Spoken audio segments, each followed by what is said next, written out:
আমাদের এটাকে সোজা রাখার জন্য আমাদের প্রথমে কি করতে হবে, যোগা 1 2 3 হলো, আবার ব্যাকওয়ার্ড 1 2 3।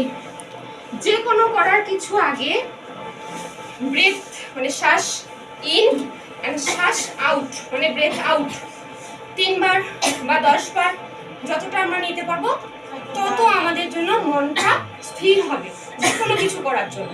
তাই আমরা এটা আগে করে নেব। তারপর 1 2 3 4 এগুলো করলে পরে জাস্ট ফ্রি হ্যান্ড এক্সারসাইজ করলে আমাদের হাত পাগুলো ফ্রি হবে। তারপরে আমরা নাচটা শুরু করব। হ্যাঁ, আর মিউজিকটা কাউন্ট করে করে করলে পরে ভুল হবে না। যখন অনেকজন মিলে আমরা নাচ করব তখন সবার একসঙ্গে হওয়াটা খুব জরুরি।